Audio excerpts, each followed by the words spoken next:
Bem, meus queridos amigos e irmãos, muito boa noite. Estamos aqui em mais um programa, Bezerra de Menezes, o Kardec brasileiro. Sempre na companhia de Luciano Klein, Luciano, que é o curador do Centro de Memória Viana de Carvalho. Esclarecendo que Luciano não é mais o presidente da Federação Espírita do Estado do Ceará, por isso que eu não tenho citado aqui, né? A não ser que ele pedisse para eu citar o ex-presidente da federação, pelo amor de Deus, né? O ex é simplesmente ex, passou, né, Luciano? Missão cumprida e agora uma empreitada tão elevada quanto que é o Centro de Memória Viana de Carvalho. Então vamos fazer a nossa prece inicial, agradecendo a Deus, nosso Pai de bondade infinita, por essa oportunidade da noite de hoje, que vamos aqui no nosso programa, através da historiografia, ver um momento de um simbolismo muito grande, algo muito caro ao Dr. Bezerra de Menezes e que ficou gravado nos arquivos do Espiritismo no Brasil. A importância do anel de formatura de Bezerra de Menezes e toda a sua historiografia. Então, pedindo permissão a Jesus, a quem tudo devemos, iniciamos o nosso programa da noite de hoje. Luciano, como é que está aí no Ceará? Tudo bom, Luciano? Ô, meu irmão, na paz, né? Como você disse, terminamos a nossa tarefa à frente da federação, tarefa cumprida e comprida, né? Porque ficamos um bom tempo ajudando. E agora sim, vamos nos dedicar mais. Já estamos nos dedicando a esse trabalho do resgate da memória do nosso movimento espírita. Então, em paz, meu querido, graças a Deus. Luciano, rapidinho, o memorial também, Bezerra de Menezes, você deixou, tem outro grupo que assumiu para você se dedicar à fundação do Centro de Memória Viana de Carvalho, não é isso?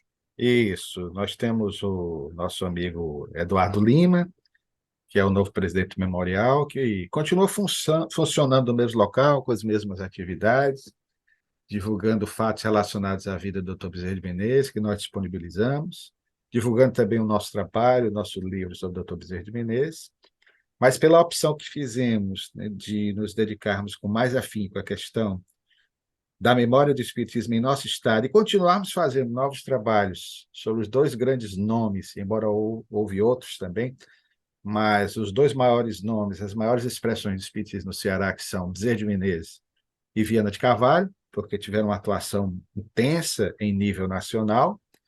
Nós estamos nos dedicando mais à pesquisa do Dr. Bezerra e agora mais até do Viana de Carvalho, tendo em vista que ano que vem estaremos celebrando os 150 anos de nascimento dele. Ele nasceu em 1874, portanto, 2024, 150 anos. E em 2026 estaremos também com outra efeméride importante, celebrando o seu primeiro centenário de desencarnação, fato este ocorrido em 1926. Portanto, em 2026, aí nós fechamos uma data precisa e aí nós pretendemos publicar alguns trabalhos sobre Viana. Luciano, mais uma pergunta sobre o Memorial Bezerra de Menezes, porque você, junto com o Eduardo, teve uma participação importante, né? Aquele acervo com algo do Hermínio Corrêa de Miranda, objetos, tudo, permanece no Memorial Bezerra de Menezes, né? Permanece sob os cuidados do Eduardo, que, aliás, foi quem conseguiu esse material com a nossa querida Ana Maria Miranda, que está sempre com você aqui semanalmente, a filha do Hermínio, né? Pessoa extraordinária, que eu particularmente amo muito, tenho um carinho especial por ela, um amor de pessoa. Então, a Ana, já há bastante tempo, pelo vínculo que ela tem com o Grupo Hermínio, Grupo de Estudos Hermínio Corrêa de Miranda, né? Que é capitaneado pelo Eduardo, que agora é o presidente do MEBEM. A Ana tem passado muita coisa para o Eduardo e continua sendo lá, numa sala especial, destacado o trabalho dessa figura ímpar da história do Espiritismo em nosso país, que não deve nunca ser esquecida, que é um dos escritores de minha predileção, Hermínio Corrêa de Miranda, que marcou a nossa vida como iniciantes do Espiritismo nos idos tempos dos anos 1980. Luciano, Ana Maria está aqui nos assistindo, viu? Daqui a pouco você vai ver no chat aí, beijos e corações da nossa querida Ana Maria. Ana Maria, um beijo. Maravilhosa, maravilhosa, maravilhosa. Luciano, vamos lá. Veja bem, semana passada, no estudo nosso na Casa dos Humildes, eu acho que você deve ter ficado com a orelha quente, porque eu falei muito em Luciano Klein, né? Luciano, surpresa minha, porque a gente esquece, né? É muita leitura. A gente voltou a se debruçar novamente na Revue Spirit de Allan Kardec de 1858, a primeira, né? Logo no mês de janeiro, Luciano, a gente estava vendo aquele estudo comentado de Kardec sobre a obra de Hermance Dufour, na época uma médiozinha com 14 anos de idade, né? A vida de Joana d'Arc ditada por ela mesma, né? Quando eu me defronto com o comentário de Kardec, eu remeto você lá para a revista, você vai ver Kardec ipsis literis, né? Vai dizer assim, né? Que a especialidade da mediunidade da senhorita Hermance Dufour era a mediunidade na história, Luciano. Você se lembra de um programa nosso que você disse que faltava a gente falar mais sobre isso? Kardec abordou. Mas ainda falta a gente se debruçar mais sobre isso. Realmente há uma faceta da mediunidade que eu acho que Luciano Klein tem algo dela. Né? Essa mediunidade na história é fascinante, né, Luciano? Fantástico, meu querido. Eu até, como eu lhe disse certa feita, numa das nossas entrevistas anteriores, falta um maior detalhamento por parte. Kardec não teve tempo, claro, pela missão extraordinária. Ele cita, apenas cita praticamente no Livro dos Médios, que é de 1861, e essa abordagem que ele faz também superficialmente, mas nos dá uma pista, uma dica do que seria a mediunidade histórica, né? Falando da Hermance Dufour. Como aqui no Brasil nós tivemos também um grande amigo de Chico Xavier, o César Bonnier, que trabalhava muito essa questão de revelações, de encarnações transatas, dele próprio. Agora, o que falta ainda, e eu gostaria muito de um dia fazer um estudo a respeito desse assunto, sobre essa temática, é a questão do procedimento do pesquisador nos vários ramos do conhecimento do saber humano, mas especialmente na história ou na arqueologia, para que nós percebêssemos a presença da espiritualidade, nos indicando, por exemplo, determinadas fontes, determinados documentos, determinadas situações que você vivencia.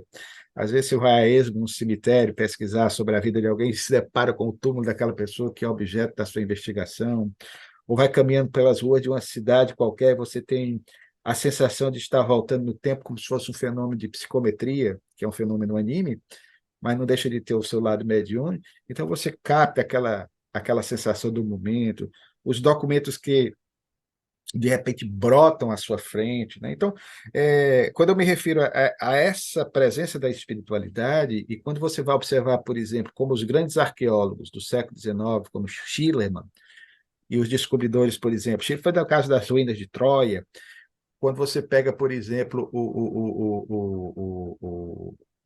as pesquisas sobre as descobertas da civilização incaica ou civilização inca no altiplano andino, aqui na América do Sul, a forma como as ruínas de Cusco foram encontradas, um garotinho que misteriosamente aparece, conduz o pesquisador, e o menino, um indígena local, desaparece de uma hora para outra, né? Mas ele vê a cidade. Então, são coisas que nós temos que, como historiador, tentar futuramente, quem sabe aparece alguém aí no movimento e se dedica a um estudo mais apurado a respeito dessa mediunidade, que é verdadeiramente fascinante.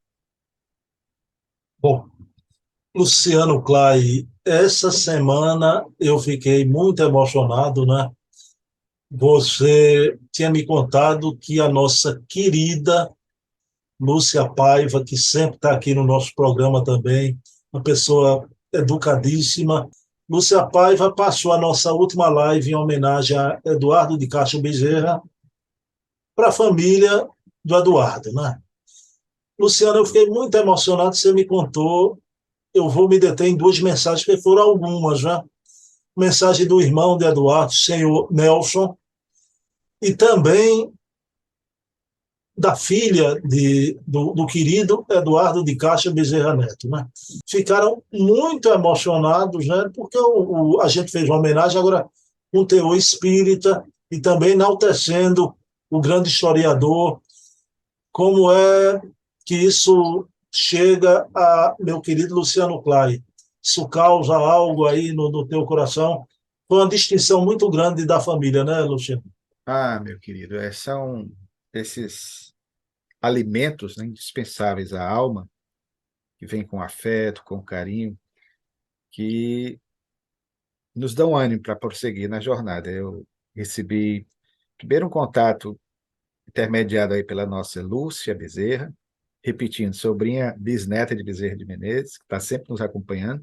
Veja que a parentela do doutor Bezerra, viu? Eu sempre mando também para Tereza Bezerra, lá no Rio de Janeiro, que é uma outra descendente do doutor Bezerra. Então, há muitos parentes do doutor Bezerra aqui assistindo. E o Nelson, citado por você, o Nelson é espírita há muito tempo. Eu conheci o Nelson, irmão do Eduardo. O Nelson, fotógrafo de primeira qualidade, e frequentou a Sociedade Espírita de Fortaleza daqui. E o Nelson assistiu, porque a Lúcia mandou para ele ao vídeo da nossa entrevista e se manifestou de forma carinhosa e repassou para a família. Como eu disse na entrevista, eu não tive a felicidade de pessoalmente conhecer a família do Eduardo, os irmãos. E eu fui surpreendido com uma mensagem bombástica, né? Aspas, de muito afeto e muito carinho, da Astrid, que é a filha do Eduardo, que gentilmente nos mandou. Eu compartilhei com você reservadamente, porque essas coisas a gente tem que compartilhar porque são coisas que você foi o responsável, sabe, meu irmão? Porque intermediou isso, propiciou essa homenagem ao Eduardo, e, por conseguinte, na nossa opinião, o maior genealogista dos Bezerra de Menezes, eu diria até do mundo, embora haja muita gente que pesquise, mas o Eduardo era o concurso nesse mistério. Eu não vejo outro pesquisador, embora haja muita gente boa. E meu companheiro lá do Instituto Ceará, foi ele que fez a minha saudação, que eu até compartilhei com você, o carinho que ele nutria por nós. E a Astrid me colocou aí com muita honra, né? Disse que tinha encontrado o que me deixou muito feliz, né? Eu não sabia que ela tinha um outro irmão, né?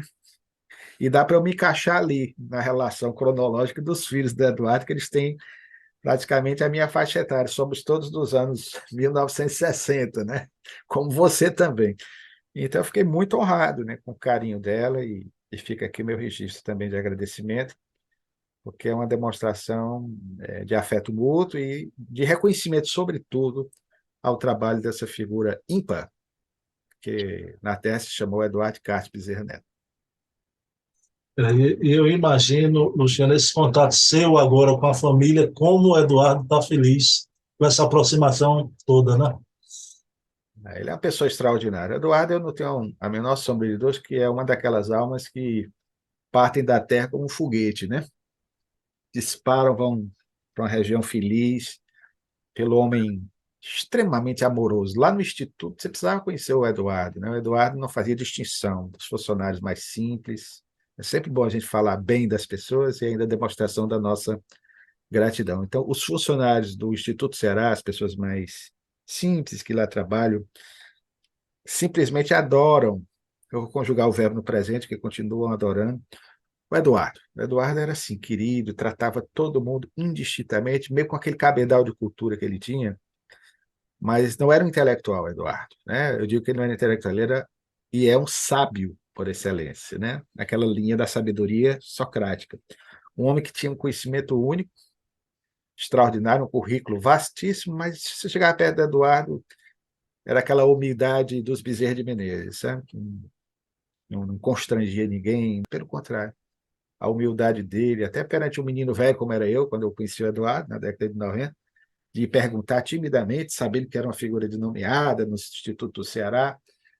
Na época ele era superintendente da Federação das Indústrias, íamos lá conversar, ele me tratava, uma vez me chamou até para almoçar com ele lá na FIEC, só para conversar com o Tom Bezerra. Eu tinha 20 e poucos anos, 30 e poucos anos na época, né?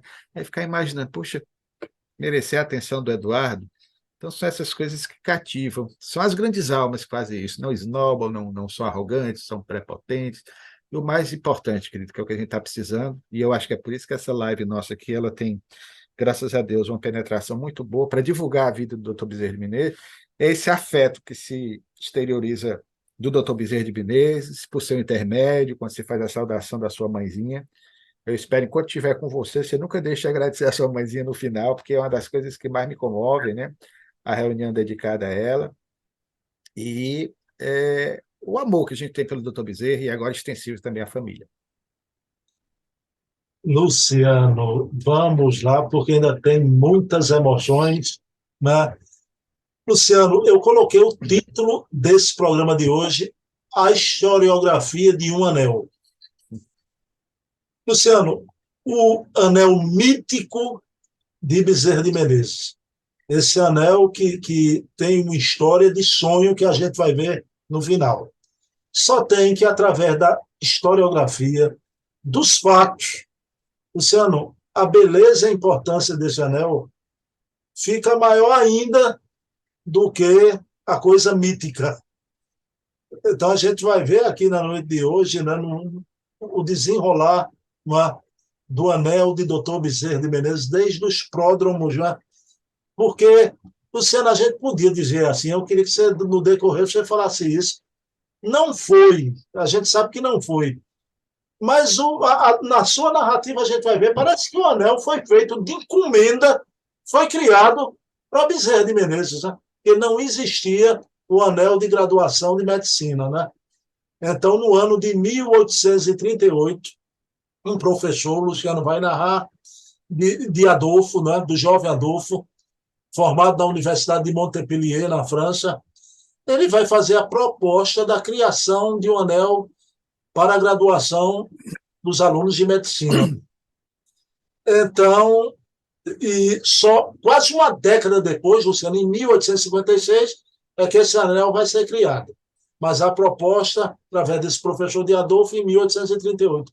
Luciano, como era esse anel? Como foi essa proposta? Né?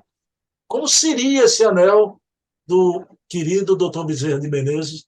O anel criado para os formandos em medicina, mas que vai chegar às mãos do Dr. Bezerra.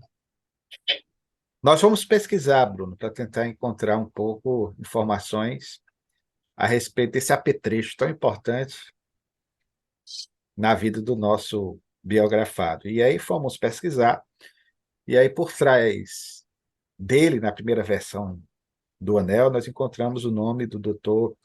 Gomes de Matos Santos, que, aliás, foi um dos primeiros professores da Faculdade de Medicina, ainda da década de 1930, e que idealizou esse anel nos moldes iniciais, com uma esmeralda, que é símbolo da medicina até hoje, ou seja, uma combinação perfeita, né, com os olhos do Dr. Bezerra de Menezes. É interessante, porque os olhos esmeraldinos dele batiam com o da cor do anel. Hoje em dia nós sabemos que é muito comum, nós temos o pessoal da área da saúde ainda valorizando a questão da esmeralda, porque era de esmeralda, com ouro.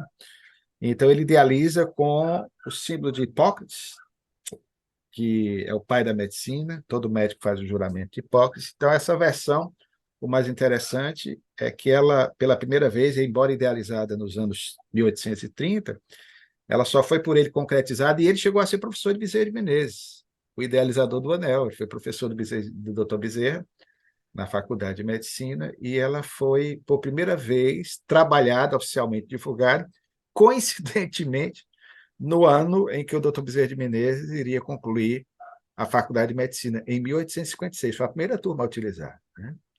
Então, nessa versão original, que era mais simples do que a que vai ser posteriormente confeccionada, mas de princípio foi assim que aconteceu. Então, não temos assim uma ideia se o Dr. Bezerra de Menezes chegou a usar, porque era um anel caro, na época a família estava passando por dificuldade, mas muito possivelmente ele deva ter adquirido esse primeiro anel de formatura. Luciano, aí eu queria perguntar a você, a gente sabe do valor estimativo de um anel de formatura, né? Luciano, eu herdei com o desencarne de minha mãe, hoje eu sou detentor do anel dela, que se formou em Direito, e ela sempre guardou numa caixinha de vidro o anel de formatura com a pedra vermelha, porque foi fruto do esforço do meu avô na época, que formou todos os seus filhos. Luciano Clay, a gente sabia desse valor estimativo do pai de Bezerra, capitão Antônio Bezerra, porque o filho escolhe medicina, não quis seguir a advocacia e o pai apoiou. Então, tinha um valor estimativo muito grande.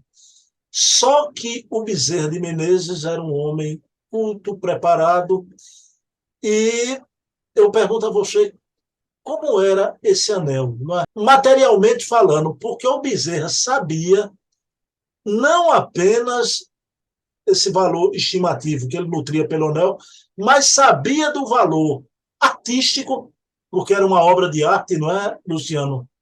E não menos o valor econômico também. Eu pergunto a você, era uma preciosidade, né? Um presente de rei.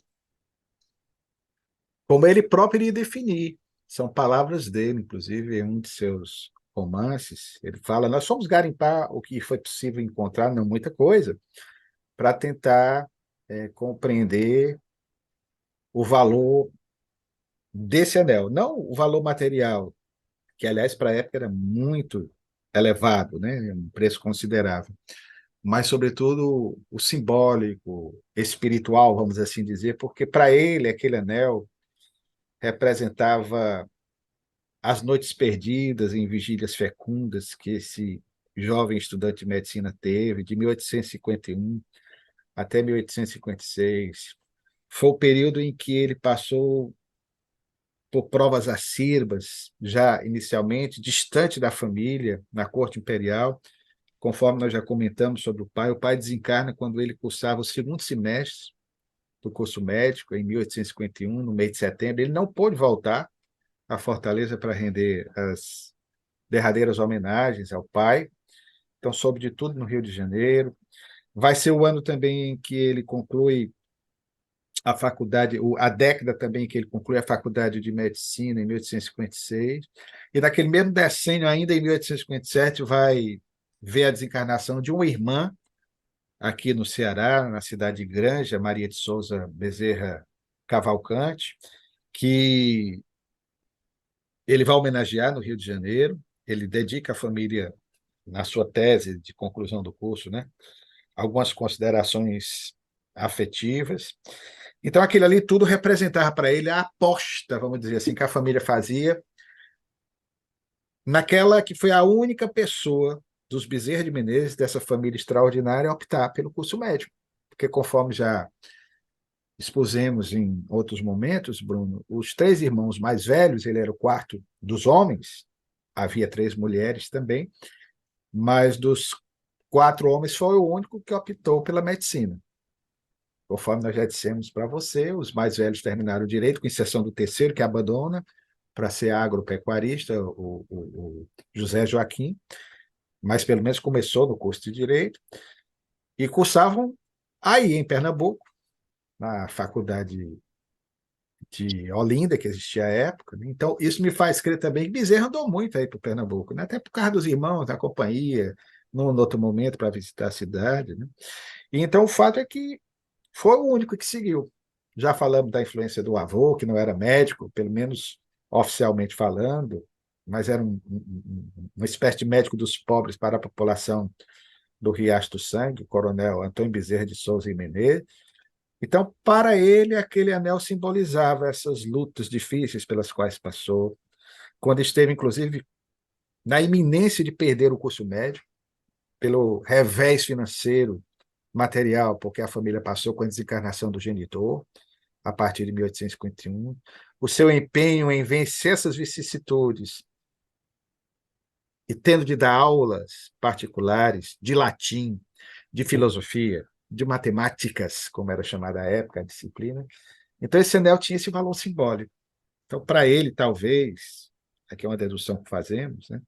Quando esteve de posse, não sei como ele conseguiu, talvez a família se cotizou para ajudá-lo, embora ele já tivesse algum ganho material pelas aulas particulares, e até um concurso para professor que ele chegou a fazer, ainda quando cursava medicina, começou tendo esse, mas via que não dava para acompanhar o curso. Ele ia ser professor de um dos colégios públicos municipais do Rio de Janeiro para dar aula de matemática, veja só. E teve de abandonar isso, Bruno, porque não dava, era o último ano de medicina, o estágio, vou usar a expressão de hoje, na Santa Casa de Misericórdia, nas enfermarias, era muito puxado para ele poder prosseguir nesse desiderato, que, aliás, era, vamos ter oportunidade no futuro de falar a respeito, é um capítulo específico sobre o seu sonho de ser um educador, de ser um professor. O doutor Bezerra tinha esse defeito, né? De querer ser professor, imagine, né? Como nós. Então, amava o magistério também. E chegou a dar aulas. Mas o fato, portanto, querido, é que esse anel para ele era o resultado de tudo isso.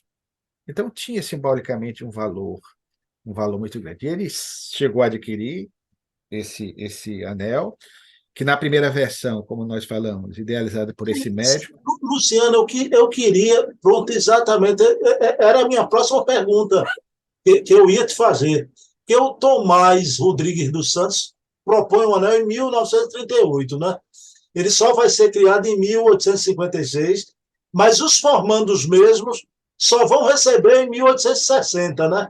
Só que Bezerra é lá da turma de 56. E isso chega para Bezerra. Você disse que tinha mais de uma versão, não é? Que pode ser uma como outra, como essa história.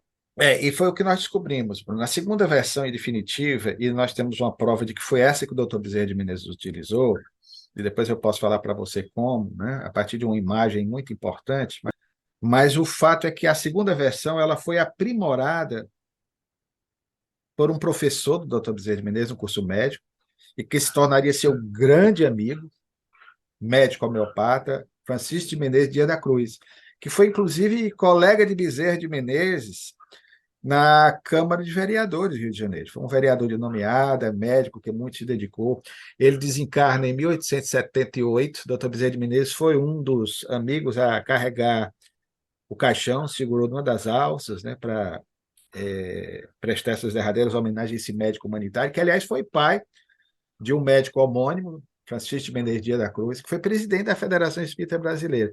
E o espírito do doutor Francisco de Menezes Dias da Cruz, esse médico homeopata, é quem vai curar o doutor Bezerra de Menezes da dispepsia de natureza nervosa em 1882, quando o doutor Bezerra de Menezes vai ter um receituário mediúnico, que é uma das narrativas mais impressionantes, sem que o médium, que será o João Gonçalves do Nascimento, não conhecia o doutor Bezerra de Menezes, não foi o doutor Bezerra de Menezes que foi uma pessoa anônima, um amigo do doutor Bezerra de Menezes, foi buscar um receituário, aí vinha a mensagem do doutor Francisco Menezes Dias da Cruz, que prescreve um medicamento homeopático e simplesmente ele se vê livre dessa enfermidade que o incomodava há 5 anos, né? Essa dispepsia, embora como médico, e tendo tentado aí através de vários amigos a cura pela alopatia, não conseguiu, precisou da homeopatia, e esse mesmo espírito inventou do anel. Veja só. Então, o doutor Dias da Cruz foi quem idealizou esse anel que o doutor Bezerra utilizou. E há uma imagem muito interessante, se você nos permitir, eu posso depois falar com mais detalhe, que nós conseguimos capturar, e até colocamos uma imagem no livro, de como seria esse anel. Era um anel com a pedra verde, a esmeralda, né? Repito, da cor dos olhos dele, lembrando os verdes mares bravios do seu torrão natal, das praias de Iracema, daqui de Fortaleza. E o fato é que, portanto, querido, ele tinha esse anel com a pedra de esmeralda, você tinha o que ele chama de um chuveiro de brilhantes no entorno, o anel era de ouro, o que dava àquele anel um valor também, materialmente falando, significativo. Então, ele conseguiu esse anel e se apresentava com o anel à época, algo bem interessante, e, portanto, aquilo ali era o símbolo dessas lutas que ele empreendeu ao longo da vida para poder, talvez, homenagear a família e homenagear especialmente seu velho pai. Eu vou repreender o historiador de público, né? Essa foi a minha pergunta anterior. Ele responde na pergunta que eu queria saber como era esse anel. Eu, Pois era um anel, nós ora, temos a imagem dele. Nós temos a imagem dele, Bruno, que é a única que há, né? Então, esse anel é a partir de um quadro que foi feito em homenagem a ele pela comunidade portuguesa, é um quadro do final dos anos 1870, quando ele usava esse anel, pelo Augusto Duarte, que foi um grande pintor, um artista plástico português, desencarnado prematuramente, até antes do Dr. Bezerra de Menezes, nos anos 1880, e ele pintou esse quadro que ainda hoje existe, que se encontra na Câmara dos Vereadores do Rio de Janeiro, um quadro de corpo inteiro. É muito conhecido no movimento espírita, um quadro em cores, portanto, embora no livro aí esteja em preto e branco. E nós fizemos, foi quando nós observamos, poxa, como é esse anel? Ninguém nunca prestou atenção, aí é o historiador, né? Essa intuição que nos leva a tentar encontrar. Sabia que o Dr. Dias da Cruz tinha feito a versão definitiva, que perduraria no século XIX. Hoje ele tem algumas modificações, que hoje todas as profissões, como dissemos, têm os seus anéis, mas no século XIX o modelo era esse que o Dr. Bezerra utilizou. Repetindo, uma pedra de esmeralda verde incrustada no anel de ouro, com pequenos diamantes, né? Uma espécie de chuveiro de diamante, que é a expressão de época, no entorno da pedra preciosa, né? Da esmeralda, que foi o sonho de Fernão Dias Paz Leme do passado.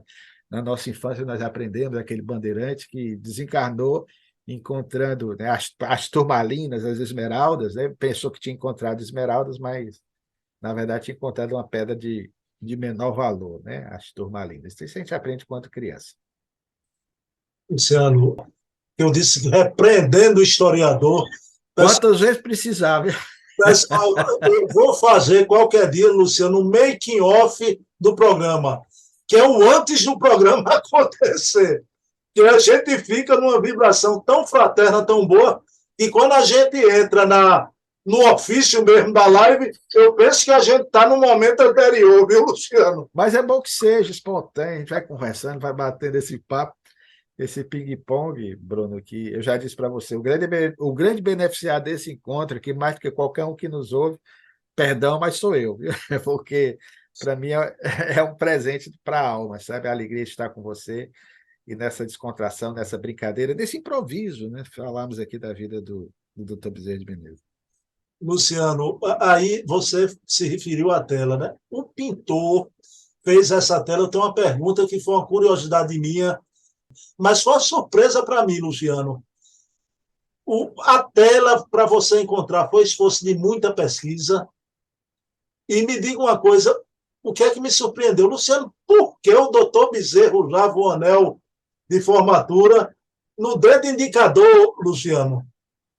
As pessoas não atentaram para um dos detalhes mais importantes, que era exatamente do anel. E aí eu quis encontrar, saber onde é que estava a tela original, uma tela, inclusive, que gerou uma série de polêmicas, não sei se você chegou a acompanhar, no início dos anos 2000, final dos anos 90, porque esse quadro, hoje, ele, infelizmente, eu não sei se ele ainda permanece, é um quadro de corpo inteiro, uma obra de arte, alguém até deveria fazer algo nesse sentido para preservar essa obra. Se a prefeitura não quiser, que doasse para uma instituição espírita de memória, como a Federação Espírita Brasileira, para que, até no Rio de Janeiro, na sede histórica, para que ele pudesse ser ali melhor acomodado, porque houve uma época em que, infelizmente, essas questões que acontecem, pelo presidente da Câmara, naquele período dos anos 90, início dos anos 2000, ser de uma outra vertente religiosa, de uma igreja protestante, resolveu tirar o quadro de lá. O quadro foi acomodado no depósito, isso gerou uma polêmica, mas depois restabeleceram. Agora o quadro continua lá, não sei em que posição, não sei se guardado, é sempre preocupante, o historiador tem sempre essa preocupação com a preservação, porque se não tiver um cuidado, o mofo ou o cupim podem destruir uma preciosidade dessas, que interessaria sobremaneira ao movimento espírita. Então, na época, nós sabíamos disso, tentamos encontrar. E foi graças a um parente do Dr. Bezerra de Menezes, uma figura também queridíssima, Crisógino Bezerra de Menezes, carioca, cheguei a conhecê-lo aqui em Fortaleza. Já velhinho, ele veio visitar a federação, na época eu era presidente, no início dos anos 2000, e seu Crisógono, numa época em que ainda as pesquisas eram difíceis de serem executadas, né, à distância, ele, a nosso pedido no Rio de Janeiro, deu algumas buscas no cemitério, foi o primeiro a nos ajudar, esse amigo querido, né, que retornou ao mundo espiritual, faço uma homenagem a ele também, é mais um Bezerra de Menezes, mais um parente do Dr. Bezerra de Menezes, olhos claros e verdes, como o doutor Bezerra de Menezes. Ele não descende diretamente de nenhum dos filhos do doutor Bezerra de Menezes, porque ele era do ramo dos Bezerra de Menezes aqui do Riacho da região do Cariri, melhor dizendo, descendente do Leandro Bezerra. Mas uma alma verdadeiramente encantadora, a quem eu dedico nesse momento também, se você me permite, as nossas vibrações de carinho, de afeto e de gratidão. Então, o seu Crisógono bateu uma fotografia, eu pedi, seu Crisógono, você poderia ir tentar encontrar? E ele foi no local e já falava da dificuldade, olha, estão tentando ocultar o retrato, porque o presidente da Câmara era de uma outra vertente religiosa, e ele bateu uma fotografia de excelente qualidade que eu tinha pedido, porque o que nós temos aí nos livros são reproduções, para que nós pudéssemos ampliar o anel, para ter um maior e melhor detalhamento do anel, né? Porque está em corpo inteiro, é uma imagem fiel do anel da época, e de fato assim se apresenta, embora no livro a gente não possa publicar em cores, né? Mas nós temos o original e é uma lembrança que eu guardo muito do meu pai, que meu pai, assim que ele me mandou o seu Crisógono, me mandou esse post do Dr. Bezerra de Menezes, bati diretamente lá, ele contratou um fotógrafo, bateu, aí meu pai gentilmente colocou numa moldura e me deu esse retrato, né? Que eu guardo até hoje com muito carinho. Lembrança aí do seu Crisógono, lembrança do meu pai, que há 3 anos partiu ao mundo espiritual. Então, querido, no detalhe, como você coloca, e já prestou atenção nisso no livro, diferentemente de hoje, não está no anelar, né? Está no indicador. Então, o doutor Bezerra de Menezes pousa, imagino que devia ser difícil naquela época, o quadro é de 1879, então era a idade dele da época, e aquilo ali serve para tentar algo impressionante. Dr. Bezerra de Menezes estava iniciando as suas atividades mais intensas na segunda vez como deputado geral. Não vamos ter oportunidade no futuro, Deus assim nos permitindo, falar a respeito disso. Então, você percebe que ele ainda está com a cabeleira bem grisalha, mas os cabelos bem pretos. Questão de 3, 4 anos depois, se você pegar uma imagem do Dr. Bezerra de Menezes, devido a essas lutas quase insanas na política da época, pelejando para que o Brasil tivesse um desenvolvimento mais conivente com o tamanho dessa nação, esse homem teve tantos embates, tanta dificuldade de levar adiante seu ideal de vida, que você percebe em 4 anos o quanto ele envelheceu, além dos problemas pessoais pelos quais ele começa a passar. Então, ele ainda está novo, né? Maduro, bonito, olhos claros, e o anel neste dedo aqui, o indicador, né? No indicador da mão esquerda, né? Então, você percebe que ele está lá, porque talvez exatamente para distinguir da aliança de casamento era usado aqui no indicador. E ele está lá, com um anelzinho, né, posando para a fotografia, uma imagem icônica, sensacional, fantástica. Eu sou apaixonado por essa imagem e que Deus abençoe esse pintor que teve acessibilidade. E um quadro que foi pintado às expensas da sociedade portuguesa, porque os imigrantes portugueses amavam o Dr. Bezerra de Menezes, porque ele muito lutou para que os portugueses pudessem ter no Brasil, como imigrantes, naquela fase da imigração, italiana, espanhola, mas especialmente a portuguesa, melhores condições. E ele era sócio correspondente da Sociedade de Geografia de Lisboa, né? Então, amado pelos portugueses, país que, aliás, né, conforme nós já falamos em encontros anteriores, ele e sua família, sua ancestralidade toda vinha, né? Os Becerra. Luciano, você falando aí na tela, na imagem do anel no dedo indicador, eu podia, tantas vezes, semana passada, eu mostrei sua homenagem aqui do Exército Brasileiro, eu podia compartilhar na tela, Luciano, mas não vou compartilhar, não, o pessoal fica muito folgado, né? O pessoal fica muito folgado. Pessoal, adquiram a obra Bezerra de Menezes, O Homem, Seu Tempo, Sua Missão. Não apenas pelo conteúdo, pela historiografia, mas por toda essa imagética que tem. Tem um divã de fotografias, Luciano, é impressionante.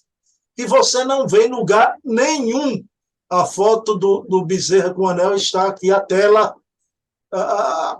citada por Luciano, vocês encontram aqui, adquiram o livro Bezerra de Menezes, O Homem, Seu Tempo e Sua Missão, correndo, né? Luciano, mas a última pergunta que essa eu acho que você pode deduzir, eu não podia deixar de perguntar, né? Você esclareceu sobejamente a questão do jovem estudante de matemática, narrando, contextualizando realmente como aconteceu.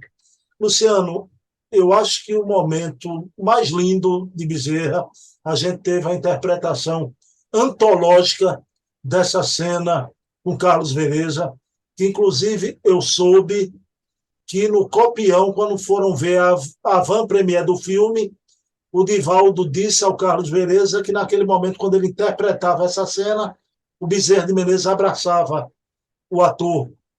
Isso dito pelo Divaldo lá na van premiere para o Carlos Vereza. Luciano, aquela cena é fato.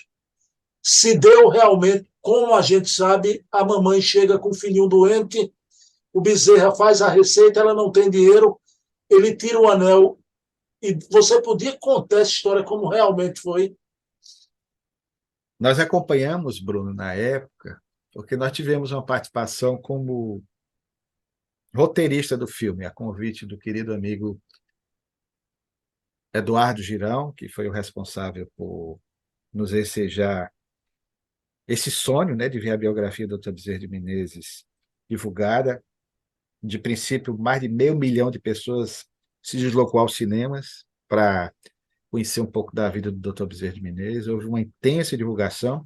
E lembrando que o filme é de 2008, o de Chico Xavier é de 2010. Produções com o selo da Globo, do Chico Xavier, teve um impacto maior, mas foi um filme cabeça chata, né, cearense, a falar de Bezerra de Menezes, que abriu todo esse caminho para uma sequência de filmes de abordagem espírita e espiritualistas que viriam, sobretudo na década seguinte, a década de 2010, inaugurando aí com Chico Xavier e depois o filme Nosso Lar e outros tantos mais. Então tivemos a oportunidade de acompanhar algumas cenas de forma presencial, é interessante. Depois a gente pode até falar sobre o filme, as coincidências, a forma como o Carlos Vereza, inclusive, se emocionou em um ou outro momento. Ele é um homem muito sensível, né? Muito emotivo. E aquela cena ali, ela talvez seja a cena mais emblemática do filme. As músicas que a emolduram, que foram especialmente confeccionadas, idealizadas, né, por um companheiro da equipe do Eduardo Girão e dos que trabalharam no filme, o diretor Glauber Filho, muito amigo nosso. E nós acompanhávamos, levava meu garoto, que você conheceu por fotografia, o Luciano Neto, que era bem pequenininho na época, né, para ver a cena do bonde, que foi filmada aqui em Fortaleza, na nossa estação ferroviária. E aquela cena do anel, as pessoas, inclusive, no set de filmagem, se sentiram algo diferente, né? Isso o próprio Glauber, um dia eu posso abrir um espaço aqui para ele, você pediu o Glauber para vir, foi o diretor do filme, para a gente falar só sobre esse filme, eu acho que mereceria com a participação dele. Pessoas que foram até curadas, um companheiro nosso, André Scalazari, que tinha um problema de saúde, é impressionante, eles próprios que não eram espíritas, eles narram que houve todo um envolvimento, que há uma sintonia com a espiritualidade. O Eduardo participou desse filme, há um depoimento do Eduardo, porque originalmente o filme ele foi idealizado para ser um docudrama, eram as cenas intercaladas com entrevista. Então, nós convidamos o Eduardo deu uma entrevista no Instituto Ceará, ao fundo, falando da sua ancestralidade, e o fato, portanto, querida, é que essa cena foi a mais emblemática. Então, você sentia a presença da espiritualidade. O saudoso ator e humorista Lúcio Mauro também, que participou do filme, ele espírita, espiritualista, ele tinha uma sensitividade também muito intensa, ele registra alguns momentos também especiais. Então, foi um filme que provocou muita emoção. Então, certamente eu não sabia dessa revelação do Divaldo, mas não duvidaria de forma alguma, porque a cena é muito real. Ele a encarnou, a encenou assim extraordinariamente, com a bela atriz a Nanda Costa, né? Que na época não tinha a projeção que ganharia nos anos seguintes. Hoje é uma atriz bastante conhecida, e a Nanda Costa interpreta a mãe sofrida. Essa história ela é real. Deu-se nos instantes derradeiros da vida do Dr. Bezerra de Menezes, quando ele atendia na farmácia Cordeiro, no último lustro da sua existência, nos últimos 5 anos. A farmácia Cordeiro, da qual ele teve uma participação importante na sua própria gênese, na sua formação, ela é de 1895 e ela funcionava exatamente a poucos metros da casa do Dr. Bezerra de Menezes, na mesma rua, 24 de maio, o Dr. Bezerra morava no número 93, a farmácia ficava no número 116. Daí a explicação dele atender até de madrugada. E aquele fato ali demonstra que depois de um dia exaustivo de trabalho, quando ele atendia as pessoas, e era ato contínuo dele meter a mão no bolso e dar o que tinha. Isso era fato. E naquele momento, talvez pelo avançar da hora, ele vasculha os bolsos do paletó, não encontra nada, porque ele percebeu que o problema da criança, além da enfermidade que se alojava, possivelmente uma infecção grave de garganta, não uma precisão em relação ao problema da criança, mas ele percebe que ali estava com ela alojado o mal das sociedades egóicas de todos os tempos, que é a miséria por causa da fome. Então ele percebeu que a criança estava desnutrida, e aí ele tenta vasculhar os bolsos na busca de alguma moeda para que aquela mãe pudesse dar um alimento à criança. Não encontra, porque havia dado a última moeda ao paciente anterior. Essa narrativa é feita, inclusive, pelo Divaldo com muita emoção, de forma única. E aí é que ele vislumbra o anel, que é um dos atos mais impressionantes, Bruno. Aí você imagina, Bruno, algo que você guarda da sua mãezinha, como falou, com muito carinho. Aí você fica na dúvida, meu Deus, só tenho esse aqui para dar. Repetindo o que nós falamos anteriormente. Aquele anel não tinha um valor material. Era muito mais do que aquela mulher precisava, né? Talvez desse para ela comprar outras coisas durante muito tempo. Mas ele, instintivamente, movido pelo amor, demonstra um desprendimento que poucos têm. Desprendimento franciscano. Sem pensar, e a cena do filme mostra bem isso, ele tira o anel e dá para aquela mulher. Isso é fato. Mais tarde, Ramiro Gama, que escreveu a obra Lindos Casos de Bezerra de Menezes, como também escreveu uma outra obra, Lindos Casos de Chico Xavier, ele faz um relato desse fato, só que, segundo a leitura dele, já com alguns ingredientes diferentes, mas originalmente, repetindo, a cena se dá com essa mãe, nos altos da farmácia Cordeiro, que ficava, como dissemos, na rua 24 de maio, número 116, a poucos metros da casa do Dr. Bezerra de Menezes. Já falamos a respeito disso noutra oportunidade. E essa mãe desesperada, portanto, recebe nesse ato de desprendimento franciscano esse anel que era o símbolo dessa luta quase insana desse apóstolo missionário para vencer as vicissitudes, os momentos de dor, de dificuldade pelas quais passaram, e mesmo assim, talvez ele não tivesse doado o anel, a família guardasse, e hoje nós pudéssemos ver como era esse anel. Ele não pensou nisso, né? O que demonstra o refinamento espiritual desse psiquismo. Alguém que certamente admirava, e como admirava, a vida do pobrezinho de Assis, a renúncia de Giovanni ou Francesco Bernardoni, que era o nome original do Poverello, e que foi capaz de renunciar a uma vida material para se dedicar ao semelhante.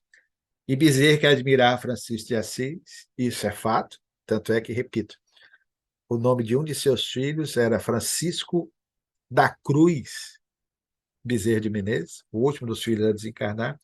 Então, demonstrando essa sua fidelidade a Jesus, a Francisco de Assis, ao amor, ele foi capaz de, desse gesto que é o mais simbólico da sua vida como médico dos pobres, ser capaz de tentar, de alguma forma, minorar, mesmo que por um tempo, o sofrimento daquela mãe, que talvez até sofresse mais pelo desespero do que a própria criança esquálida, enferma, em seus braços. Luciano Clay, você encerrando sua bela narrativa, eu me lembrei, Luciano, você citou momentos atrás que hoje você se sente um dos filhos de Eduardo, né? Conhecendo os irmãos, né? Então, acabamos de ouvir, me permita a narrativa, da mesma forma que você se sente de Eduardo, né?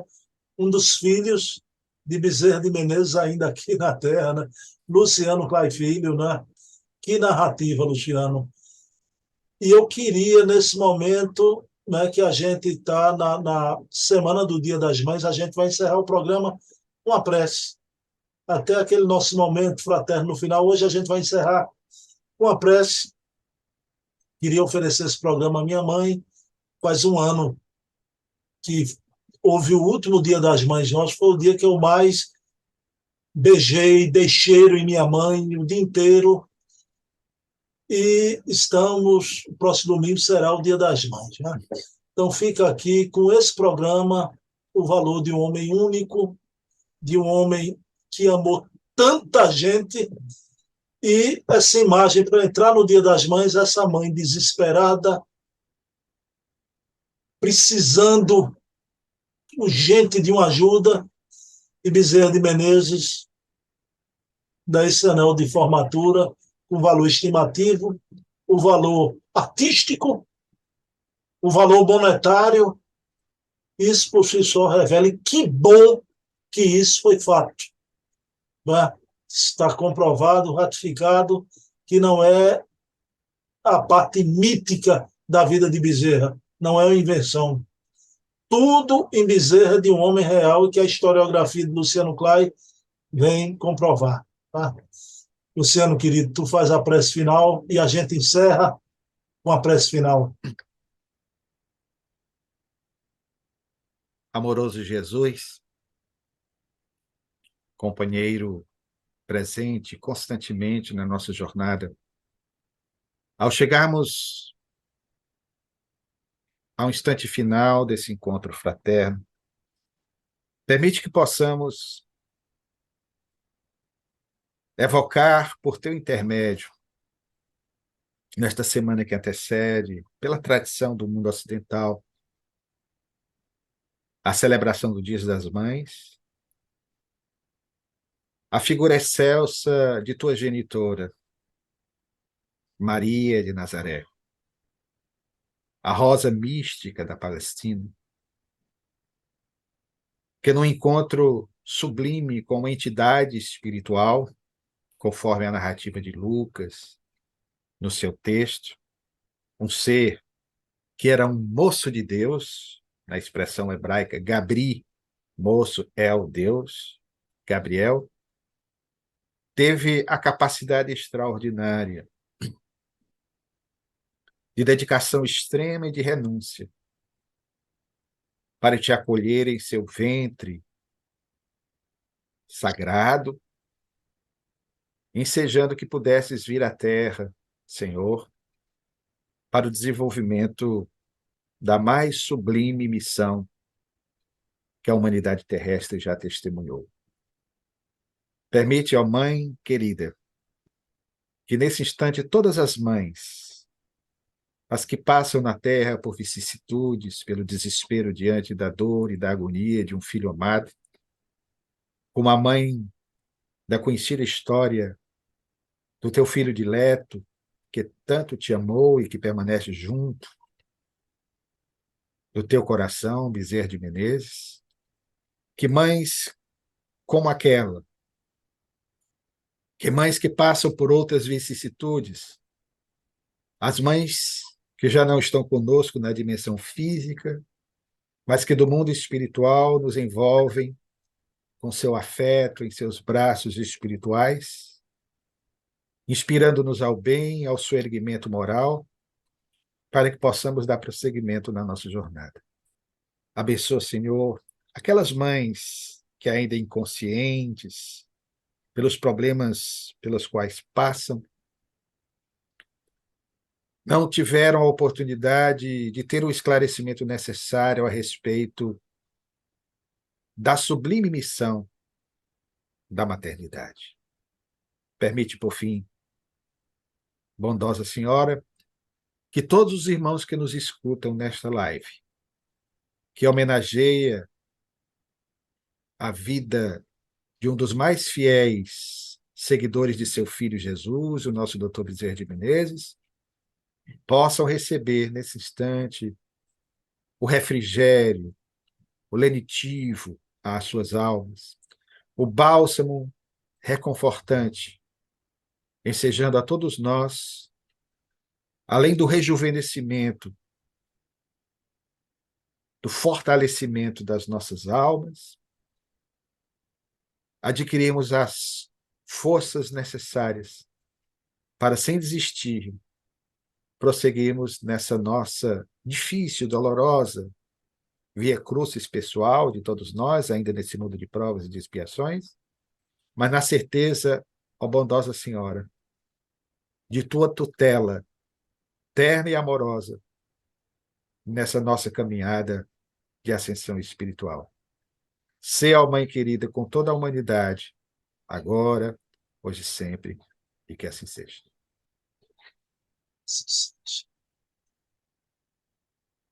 Luciano, querido, receba.